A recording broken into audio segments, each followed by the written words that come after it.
Chair of the Victorian Pride Centre, Jude Munro.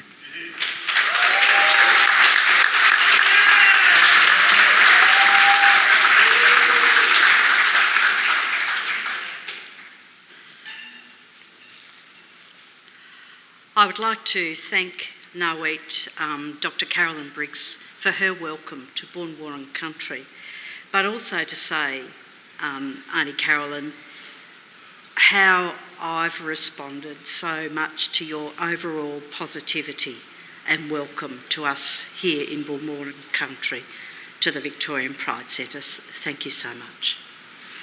I'd like to acknowledge Premier Daniel Andrews and other dignitaries who are here. And I'd like to be able to say I had a speech written for me, but I've written it myself.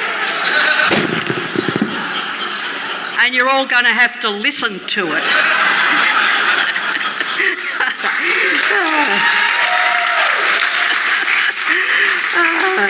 I couldn't wait to say that. I speak today on behalf of the board of the Victorian Pride Centre, a board that has got us to this point of opening today, and I've been proud to lead. And Hang Vo, my successor as the Victorian Pride Centre's board chair, will speak about the future. Under the leadership of Daniel Andrews and the Minister for Equality, Martin Foley, the state government has been the founding funder with what we believe to be the largest single grant and set of grants made in Australia to the lesbian, gay, trans, gender diverse, non-binary, bisexual, intersex and queer community of 25 million and who's counting. I also thank Treasurer Tim Pallas for his unprecedented, very low-cost loan of $10 million over a 20-year period to the Pride Centre. Yes. And I thank Minister Richard Wynne for his decision to usher in a site-specific zoning change with the support of the City of Port Phillip that took 2 years off our development schedule. Premier, it has been a team effort of your cabinet and many public servants, and I acknowledge that.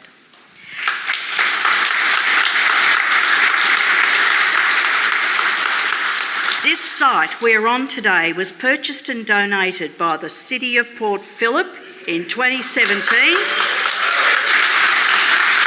to build a Pride Centre, a site worth $13 million. Thank you to the City of Port Phillip, its mayors, councillors and staff for your unstinting commitment to what we all believe will be part of the genesis of a rejuvenation of this glorious boulevard of Fitzroy Street, St Kilda, and the traders love you for it.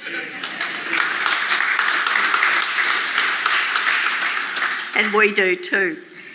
Our aim from the outset has been one of providing a permanent home for major LGBTIQ organisations, a safe haven for those anxious 17-year-olds, for the 87-year-olds still coming out for the first time, a place to celebrate, a resource centre, a town hall, in Peter McEwen's words, for the LGBTIQ community.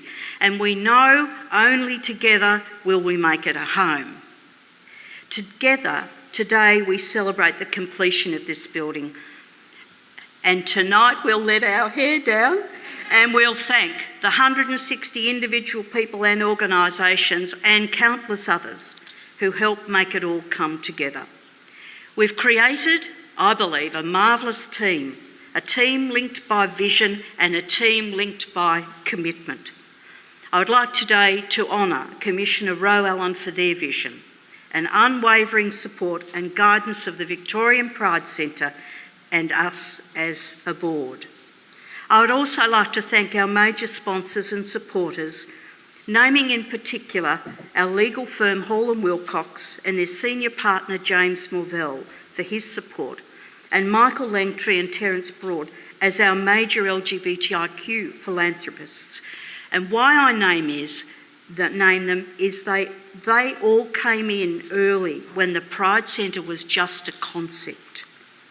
Together, we remember and honour the people who helped guide and work on its key stages refining the concept, building the board and its policies, negotiating funding and loan agreements, the expression of interest process for the land, running the national architectural competition, the design, the refinements of the design, the consultations with a trans and gender diverse community, Aboriginal and Torres Strait Islander people here in St Kilda and across Victoria, and people with disabilities.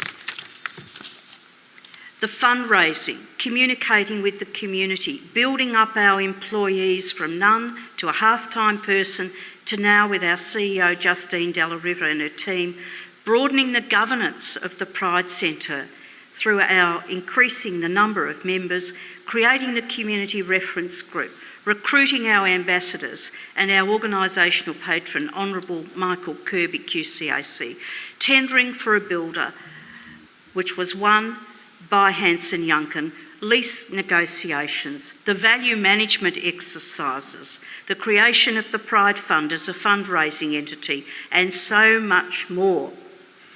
We have wondered from time to time what else could be thrown our way.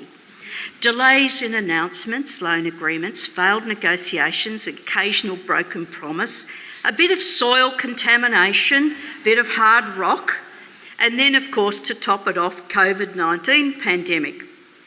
It has sometimes felt like the 12 labours of Heracles, and for others less classically inclined, it's felt like 5 years of continuous Ninja Warrior episodes, but as a participant. There were the naysayers and those who believed it couldn't happen, who knew we would never get the funding together, or for whatever reason were doubters. But guess what? It's happened. But I'd like to say there were also the believers and the supporters. Whenever help was needed, a person with a particular skill set or a solution always seemed to come our way. Help was always on its way. And through it all, there have been guiding principles that have kept us going. First of all, audacity. Disraeli said success is the child of audacity. And it is true. The national design competition was audacious and the winning design iconic, what some have called the Gaudi of the South. But this design, with James Brealey's flair and Grant Amon's eye for fit out and furnishings, has helped underpin a loyal supporters and also loyal funders. Grant and James met our design requirements for the centre to be a collaborative space. There were always times as a team when we took considered risks and we pushed the boundaries, but always as a team. We used the principle of distributed leadership on our board, recognising each person's particular skills, their talents for leadership. We trusted and respected each other, and I believe we lifted our individual performance as a result because we believed in the centre and have given it our all. Success is also the child of hard work and persistence. We've kept, in my words, kept marching on. We've kept the work rolling on and not diminished the pace. We've not been sequential. I'm a bit of a project manager. We've worked in parallel so that if something was stuffed up, we could march on with something else. We could roll on with something else. It's been, of course, though, more than just the challenge of building an iconic building, because a community centre needs residents, it needs programs, it needs to become a living thing. We've always been on the lookout to build support. A child is raised by a village, and a community centre is raised by the hearts and hands of many supporters. A community centre needs support from its community. In our case, the LGBTIQ+ community and the St Kilda community. We have also operated on the mantra of leaving no one behind, and I hope and pray our consultation was sufficiently ongoing and thorough. There was a night just 2 months ago which I hosted of the board chairs and presidents of the major LGBTIQ organisations and Star Health to welcome Hang to the board chair's role. And I gave each person there the task of speaking of an achievement that their organisation was proud of. And it was such a positive evening, full of goodwill. And that night, I think we saw the glimmer of the potential of the Pride Centre, of building on each other's strengths to achieve even greater things for our community in the future. I truly feel that together we are forging a new team. Together we are building a new tribe. 49 years ago, as a young activist, I co-founded Melbourne Gay Liberation, and since then we have seen much in the way of law reform, the devastation of the HIV/AIDS epidemic, and I acknowledge today Lady Primrose Potter here, who did so much for our community during that crisis. We have changed society. We have seen change societal attitudes. And you know, Gay Lib back 49 years ago became my new family, my team, my tribe. And now, and I know, I speak for many here, I have a new tribe. We have a new tribe. To be called to serve on this board has been an absolute privilege for me, for all of us on the board. And a big thank you to my board colleagues, to the new resident organisations, and to all who have made this Victorian Pride Centre possible. Thank you.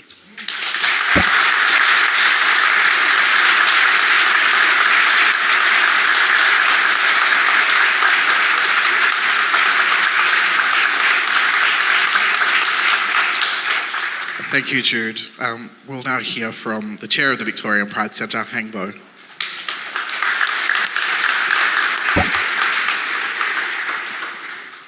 Like Jude, I had to write my own speech. So, good morning all. What an historic day it is for our LGBTIQ communities, for Victoria and for Australia. I'd also like to start by acknowledging the Bunurong peoples as the traditional owners and custodians of this precious land on which we are all standing. Thank you also to Nawit, Dr. Caroline, for your warm welcome. It's especially auspicious today, of course, as the last day of NAIDOC Week. I'd also like to extend my respects and a warm welcome to all our First Nations friends here today. I'd like to welcome and acknowledge the Premier of Victoria, Daniel Andrews, Minister for Equality and Local Member Martin Foley, Minister for Planning Richard Wynne. Thank you for being here today and for your words of inspiration and support. Without your leadership and your unwavering commitment to equality for Victoria, we actually wouldn't be here today. Thank you to the Mayor of the City of Port Phillip, Louise Crawford, for your strong partnership between our organisations. Thank you to Todd, Acting LGBTIQ+ Commissioner, for your moving speech and the acknowledgement of the injustices and also painting what hope looks like for the future. Thank you to Ro, former Commissioner for LGBTIQ communities and of course current Human Rights and Equal Opportunity Commissioner, for your vision and your guidance throughout the journey. And of course to Jude Munro, our founding chair, thank you for sharing our collective story, what it's taken to get us here. And Jude, every time I hear you recount what it took to get us here, I'm just in awe of your leadership and what everyone has done. It's such a privilege to be appointed as the chair of the Victorian Pride Centre in this next phase. I'm honoured to stand on Jude's shoulders. Jude has laid strong foundations from which we will keep building to commemorate and celebrate all that is LGBTIQ+. And of course, a big thank you to our staff and our new volunteers who work so hard to make events like this happen. As Jude said, when help was needed, it came our way. Thank you to our founders, to our organisational patron, the Honourable Michael Kirby, to our patrons, to ambassadors, corporate partners, individual donors and philanthropic partners. Our previous speakers have recognised and acknowledged our history, our shared struggles and our triumphs. What I'd like to speak to you about today is the future, the next horizon of the Victorian Pride Centre, and also share a little bit about myself. It is true that what we have achieved many thought was impossible. The creation of this majestic building, and more importantly, what it stands for. Our next challenge and opportunity is giving life to our vision for being the most loved, well-known and visited home for the LGBTIQ+ communities in Australia. The Victorian Pride Centre Board will soon release our 3-year strategic plan, which sets out 4 priorities. Our first priority, our residents. 15 organisations who live here permanently and many who will come and go. Your success is our success. Creating a home and a place of belonging requires the work of a village. Our role is to ensure you're well supported to deliver the full range of important health, social and cultural services. We aspire to be more than a landlord. We want to be your partners, enabling and facilitating the centre's success together. Our second priority is activation. We want the building to be a dynamic and vibrant hub of activity.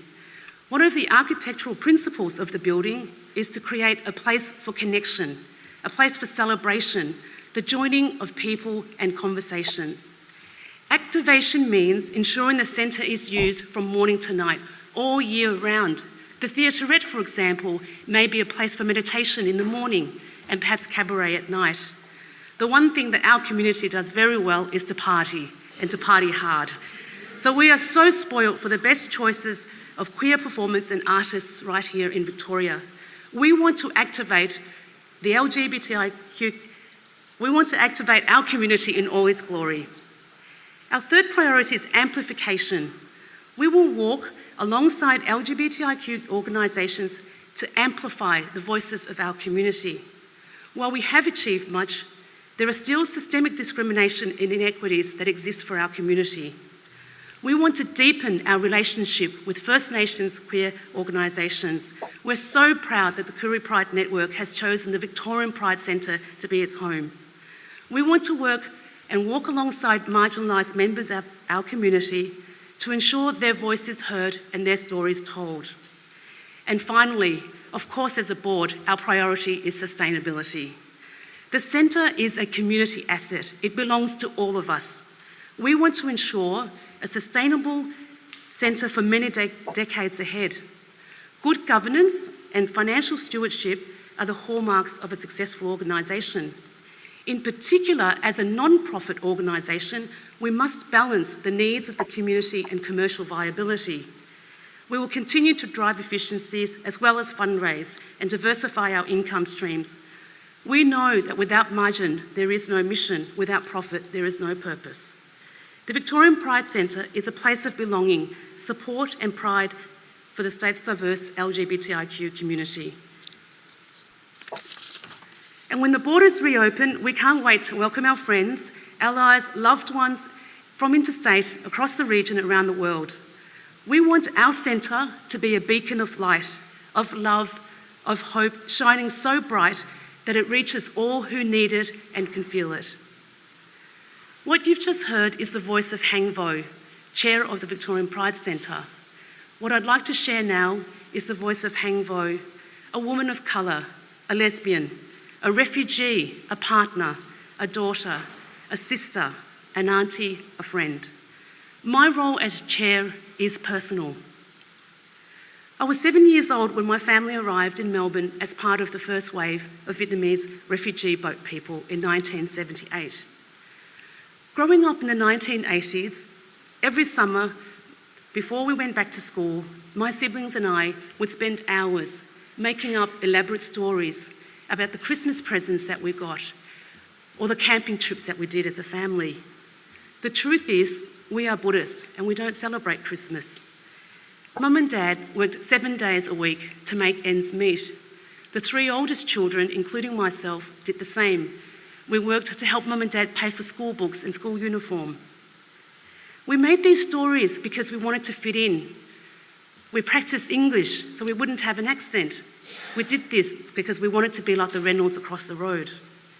For much of my adult life, I worked really hard to fit in. because I felt that being a refugee, growing up in poverty and being a lesbian would not affect the way that people view me and my capabilities. That my background and who I am doesn't mean that I'm not as smart or capable as the next person. I told myself time and time again that it didn't matter that I'm the only Asian. It didn't matter that I'm the only Asian woman. It didn't matter that I'm the only Asian refugee. I'm the only Asian woman refugee lesbian on a board, in an executive team.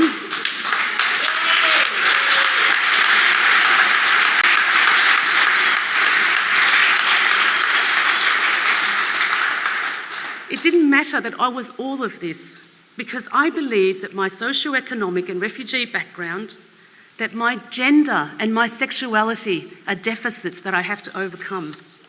I became really good at fitting in. I learned to adapt to the social norms that I found myself in, the circles that I found myself. I also learned that fitting in eroded the essence of who I am, to be like others and not myself. Here at the Victorian Pride Centre, I can be my whole self. All the parts of me are valued, embraced and celebrated, and needed. The whole of me is needed here. Intersectionality isn't a buzzword, it's a way of being. I still remember my very first board meeting. I don't think I actually said very much.